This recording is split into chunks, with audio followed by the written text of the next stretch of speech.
Bonjour à tous, aujourd'hui nous allons corriger les activités du chapitre 7 sur la loi de Newton et les applications au mouvement des satellites et des planètes. Alors d'abord nous allons corriger l'activité 1. Il fallait montrer à l'aide des deux documents 1 et 2 que la trajectoire du centre de la Terre autour du Soleil est pratiquement un cercle dont le centre est le centre du Soleil.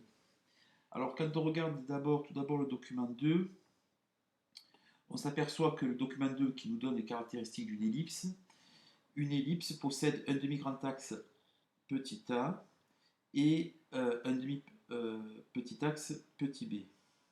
Quand on regarde le document 1 pour la Terre, on s'aperçoit que le demi-grand axe en unité astronomique est de 1 pour la Terre, le demi-petit axe est de 0,99, pratiquement égal à 1. On peut donc en conclure que pour la Terre, A égale à B, et donc dans ces conditions, que la trajectoire de la Terre autour du Soleil est bien un cercle dont le centre est le centre du Soleil. Ainsi, nous pouvons pour la question 2 reformuler la loi de Kepler. Dans le cas d'une trajectoire circulaire, cette première loi, on dira que dans le référentiel héliocentrique, la trajectoire du centre de chaque planète est un cercle dont le foyer ou dont le centre est le centre du Soleil.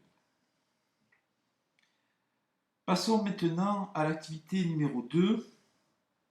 L'activité numéro 2 qui s'intéressait à la seconde loi de Kepler. Alors la seconde loi de Kepler est une loi qui est très importante. Elle dit la chose suivante: le segment de droite reliant le centre du Soleil au centre de chaque planète balaie des aires égales pendant des durées égales. Donc il suffit, dans la question 1, il faut exploiter les documents 3 et 4 pour prévoir en quelle année la comète de Halley sera observable pour la prochaine fois. Alors, exploitons le document 3 où il n'y a pas grand-chose, on parle simplement des comètes, mais ce qui est plus intéressant pour répondre à la question, c'est l'exploitation du document 4. Quand on regarde le document 4, on voit que cette comète a été observée en 1531, puis encore en 1607, et puis encore en 1682, et elle a été prédite en 1758, et elle est bien, la prédiction s'est bien avérée. La comète fut au rendez-vous en 1758. Alors quand on regarde entre ces durées, entre ces dates, pardon, la durée est de 75 ou 76 ans. Et donc pour répondre à la question 2, quelle grandeur physique utile pour découvrir un mouvement périodique a-t-on utilisé pour répondre à la question précédente? Eh bien, c'est la période d'un phénomène périodique qui est noté grand T et qui s'exprime en secondes dans le système international. Passons maintenant à la question 3. À l'aide du document 5, montrer que la deuxième loi de Kepler est vérifiée pour la comète en assurant 3 aires balayées pendant 2 ans par le segment reliant le centre du Soleil au centre de la comète. Alors, voilà le document 5. Donc, j'ai assuré ou colorié les aires balayées par le segment vecteur entre 1992 et 1994. Cette aire, je l'ai coloriée en rouge, c'est l'aire A2. Et puis, idem pour l'aire A1 entre 1978 et 1980. Donc, rien que en regardant la figure et ces aires-là, on voit très bien que l'aire A1 est égale à l'aire A2. Alors, je vais en colorier une troisième en vert. Et puis, je vais partir de 1982, par exemple.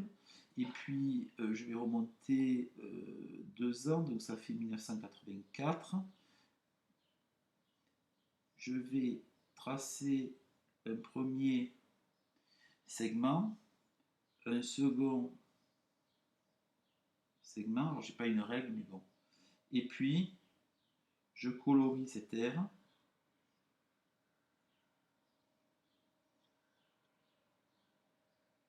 OK. Et la seconde loi de Kepler me dit que les aires balayées par ces rayons vecteurs que je viens de tracer sont égales. On peut en déduire que A1 égale à 2 est égal aussi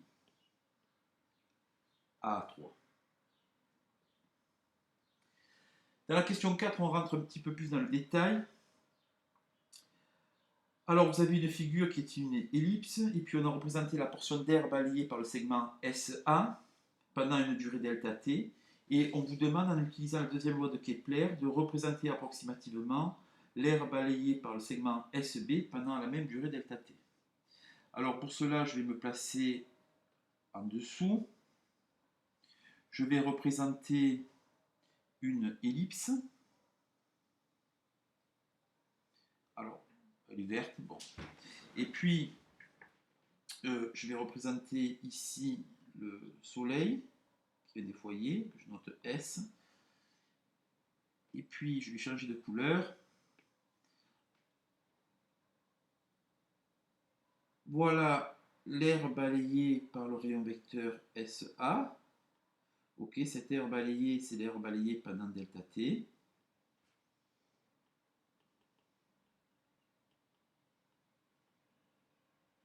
Balayé pendant delta t. Et puis, d'après la seconde loi de Kepler, je vais représenter un point B avec une autre couleur. Prenons par exemple un joli bleu. J'aime bien le bleu, j'aime bien le bleu. J'aime bien le bleu et le vert. Alors, je vais faire le point B.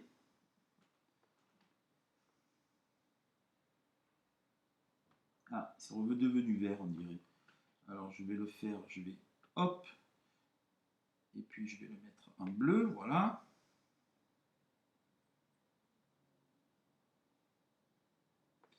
Et puis, je vais faire une aire. Ok. Ah, c'est pas très bon. Je vais le refaire. Voilà, c'est mieux. Voilà l'air balayé par le rayon vecteur SB pendant delta t. Et je la note A' ou A2, comme vous voulez. Qui est l'air balayé pendant delta t. Donc on voit, pour répondre à la question, maintenant, question 5. En déduire la bonne proposition parmi les trois proposées ci-dessous. Est-ce que les valeurs de la vitesse sont les mêmes en A et en B? La vitesse est plus grande en A qu'en B. La vitesse est plus grande en B qu'en A. Alors, je vais appeler, pour répondre à cette question, je vais appeler la distance, cette distance-là, que je colorie, je vais l'appeler la distance D1.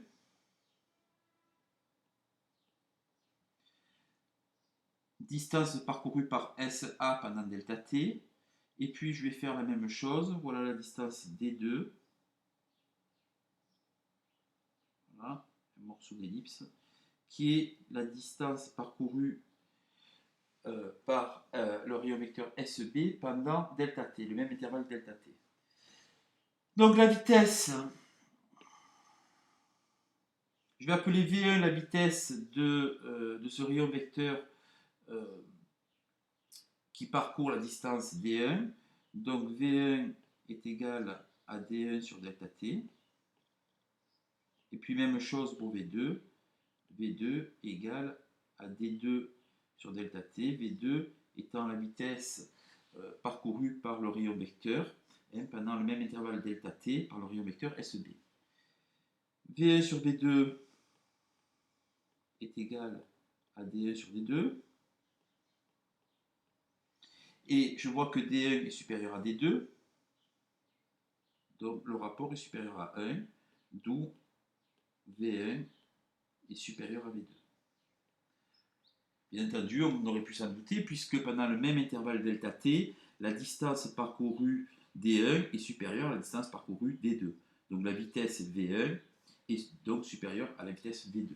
On cochera donc pour la réponse 5 que la vitesse est plus grande en A qu'en B. Voilà pour les deux activités. Je vous remercie de votre attention.